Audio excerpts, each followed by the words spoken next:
Bangla tutor YouTube চ্যানেলে তোমাদের সকলকে স্বাগত জানাই। আজকে আবার একটি নতুন ভিডিও নিয়ে তোমাদের সাথে হাজির হয়েছি। তোমরা যারা সেকেন্ড সেমিস্টারে পড়ছো, অর্থাৎ একাদশ শ্রেণীর ছাত্রছাত্রী, তোমাদের যাদের সংস্কৃত বিষয়টি রয়েছে তাদের জন্য আজকের এই ভিডিওটি খুব গুরুত্বপূর্ণ হতে চলেছে। আজকে তোমাদের দ্বিতীয় সেমিস্টারের পরীক্ষাকে সামনে রেখে আমি আজকে একটা সংস্কৃত বিষয়ে সাজেশন তোমাদের সাথে প্রস্তুত করেছি। তো সেই সাজেশনটা তোমাদের আজকে শেয়ার করব। আশা করছি ভিডিওটা তোমাদের ভালো লাগবে। যদি ভালো লাগে থাকে অবশ্যই লাইক, কমেন্ট এবং শেয়ার অবশ্যই করবে। দেখো, প্রথমেই তোমাদের দ্বিতীয় সেমিস্টারের সংস্কৃত বিষয়ের একটা গদ্য আছে, সেটার নাম হচ্ছে প্রতিজ্ঞা সাধনম। এটা কোথা থেকে নেওয়া হয়েছে তোমরা সকলেই জানো। এই সমস্ত বিষয়ের ডিপ ক্লাস, অর্থাৎ প্রত্যেকটা তোমাদের যা টপিক রয়েছে, প্রতিজ্ঞা সাধনম, ঋতুচর্যা, দান বীরকর্ণ, প্রত্যেকটার ক্লাস কিন্তু আমাদের চ্যানেলে আছে। তোমরা অবশ্যই সেগুলো ভালো করে দেখে নেবে।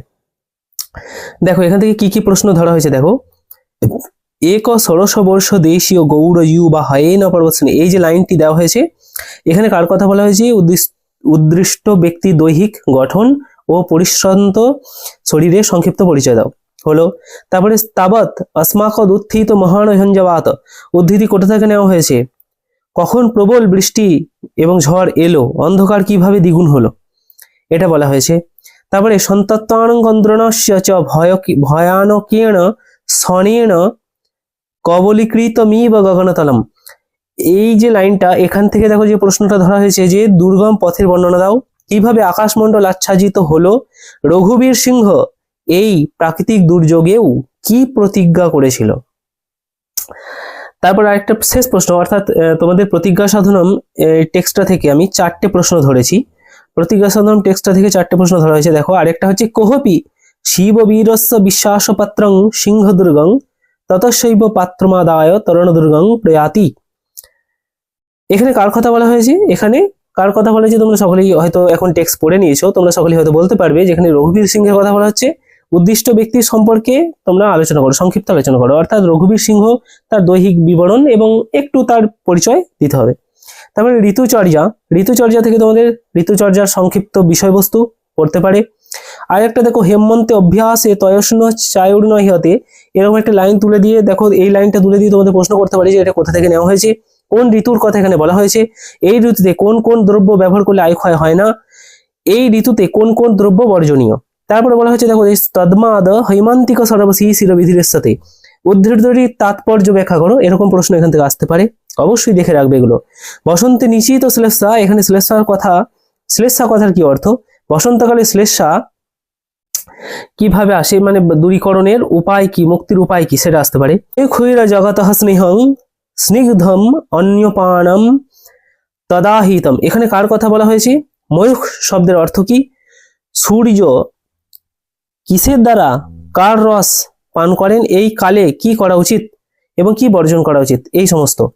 সব থেকে ভালো বিষয় হবে ঋতুচর্যা। এই পাঠ্যাংশ থেকে একটাই প্রশ্ন তোমরা সুন্দরভাবে তৈরি করে নেবে, সেটা হচ্ছে একটু বড় করে, মানে খাতায় ধরে নাও 2-3টে পাতা জুড়ে একটা প্রশ্নকে সুন্দরভাবে করে নেবে, সেটা হচ্ছে ঋতুচর্যা পাঠ্যাংশটির বিষয় সংক্ষেপ, প্রত্যেকটা ঋতু এবং সেই ঋতুতে করণীয় বস্তু কি কি আর বর্জনীয় কি কি, এই একটা প্রশ্ন তোমরা সুন্দরভাবে তৈরি করে নেবে, একটু বড় করে, দেখবে তোমাদের এর মধ্যেই হয়ে যাবে।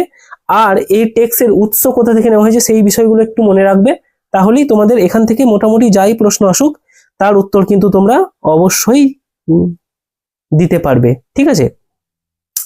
তারপরে দেখো, দানবীর কর্ণ, দানবীর কর্ণ, এই ক্লাসগুলো কিন্তু অবশ্যই নেওয়া আছে, তোমরা অবশ্যই আমাদের চ্যানেলে দেখবে। আমি এই ভিডিওর ডেসক্রিপশন বক্স এবং প্রথম কমেন্টে সমস্ত প্লেলিস্টটার লিঙ্ক দিয়ে দেবো, তোমরা সেখান থেকে ক্লিক করে অবশ্যই এই মানে দানবীর কর্ণ প্রভৃতির যে টেক্সট পড়ানো যে ভিডিওগুলো সেগুলোই যেতে পারবে। এবার দেখো, শত্রু শক্র খলু ময়া বঞ্চিত, মন্তব্যটি তাৎপর্য নিরূপণ করো, অথবা কর্ণ কেন ভেবেছিলেন যে তিনি দেবরাজকে কৃতার্থ করেছেন, এটা একটা প্রশ্ন। বঞ্চিত খলু ভবান, ভবান কাকে বোঝানো হয়েছে, তিনি কি সত্যি বঞ্চিত হয়েছেন, ব্যাখ্যা করো। খুব গুরুত্বপূর্ণ এই দুটো প্রশ্ন। তোমরা যে যে স্কুল থেকে থাকো, দেখবে তোমাদের স্কুলে 19-20 ভাবে এই প্রশ্নগুলোকেই দেখবে দেওয়া হবে। হ্যাঁ, কারণ এখান থেকে গুরুত্বপূর্ণ যে প্রশ্নগুলো আমি কিন্তু সেইগুলোকেই তুলে ধরেছি, যেগুলো কিন্তু মোস্ট ইম্পর্টেন্ট প্রশ্ন। এখান থেকে এই প্রশ্নগুলো কিন্তু খুব গুরুত্ব সহকারে দেখে অবশ্যই যাবে। তারপরে দেখো, সূর্য ইব চন্দ্র ইব হিম বাণীব সাগর ইব তিষ্ঠতু তেজসঃ। কে কাকে কখন এই প্রসঙ্গে কথাটা বলেছেন? এটা ইন্দ্রদেব বলেছেন কর্ণকে, যখন কর্ণ ইন্দ্রদেবকে প্রণাম করলো তখন। কেন এরকম আশীর্বাদ করা হয়েছে? এরূপ আশীর্বাদ শুনে কর্ণের মনে কি প্রতিক্রিয়া হলো এবং কর্ণের যুক্তিতে তা গ্রহণ করে, মানে কর্ণ এটাকে কিভাবে গ্রহণ করেছিল, এটা খুব গুরুত্বপূর্ণ একটা প্রশ্ন, মানে খুব তাৎপর্যপূর্ণ। ঠিক আছে, তারপরে দেখো, যেহেতু দেখো এটা একটা নাটক, সেহেতু মানে এটা একটা বড় টপিক, আর এখান থেকে যেহেতু একটাই মানে তোমাদের পার্ট, মানে নাটক থেকে দুটো প্রশ্ন আসবে, একই চ্যাপ্টার থেকে আসবে, তাই এখান থেকে একটু বেশি প্রশ্ন কিন্তু তোমাদেরকে করতেই হবে, অবশ্যই অ্যাটেম্প করবে, কারণ এখান থেকে দুটো প্রশ্নই কিন্তু হবে। তারপর বিমলা নাম ও সক্রিয়ং প্রতিগৃহ্যতাম। কে কাকে এ কথা বলেছেন? বিমলা সম্বন্ধে কি জানো, মানে বিমলা অস্ত্রটা কি এ সম্পর্কে একটু লিখতে হবে তোমাকে। ভকর্ণ মহত্রং ভিক্ষং যাচে। কে কখন এ কথা বলেছিল? এখানে মহত্রম কথাটি তাৎপর্য কি, কিভাবে মহত্র ভিক্ষা বক্তা, তা সংক্ষেপে লেখো। এস এবাস্য কামহ কিং ন খলু। এই যে লাইনটা দিয়ে দিয়েছে এখানে উক্তিটির বক্তাকে, হ্যাঁ, কখন কোন অবস্থায় তিনি এই কথা বলেছেন এবং কেন বক্তা এই সিদ্ধান্ত এসেছিলেন, এই বক্তব্যের বিচার গুণটি প্রকাশ পেয়েছে। তারপর শিক্ষা ক্ষয়ং গচ্ছতি কাল পর্যায়াত। উদ্ভিদাংশটি কোথা থেকে নেওয়া হয়েছে এবং কে কাকে কখন এই কথা বলেছে তাৎপর্য বুঝিয়ে দাও। শিক্ষা কালের দ্বারা মানে ক্ষয় হয়ে যায়, কিন্তু অন্য যশ খ্যাতি এগুলো ক্ষয় হয় না, দান এবং দান ক্রিয়ার এরকম করে একটা ব্যাখ্যা আছে। এই সমস্ত প্রশ্নের নোটগুলি আমি অবশ্যই দিয়ে দেবো, শর্ট ভিডিও করে দিয়ে দেবো, তোমরা সেগুলোকে ভিডিওগুলোকে পজ করে অবশ্যই দেখে নেবে এবং আমাদের চ্যানেলের নোটিফিকেশনটাকে কিন্তু অন করে সাবস্ক্রাইব করে দেবে, তাহলে প্রত্যেকটা ভিডিও যখনই আপলোড হবে অবশ্যই তার নোটিফিকেশন তোমাদের কাছে কিন্তু চলে যাবে। তারপরে দেখো, ভুজঙ্গ জিহ্বা চপলা নিব শ্রীহ। শ্লোকটি কোথা থেকে নেওয়া হয়েছে, কোন প্রসঙ্গে কথা বলা হয়েছে, বাক্যের অন্তর্নিহিত তাৎপর্য, মানে এই শ্লোকটার তাৎপর্যটা কি সেটা ব্যাখ্যা করো। কর্ণ ইন্দ্রের মধ্যে তোমার কাকে মহত্তর মনে হয়েছে এবং কেন? এটা খুব গুরুত্বপূর্ণ প্রশ্ন। এই তোমার দানবীর কর্ণ থেকে যে প্রশ্নগুলো আমি ধরেছি অবশ্যই এই প্রশ্নগুলো দেখবে, এর মধ্যে আর কাটছাট করবে না, কারণ এই প্রশ্নগুলি কিন্তু খুবই গুরুত্বপূর্ণ প্রশ্ন প্রত্যেকটাই।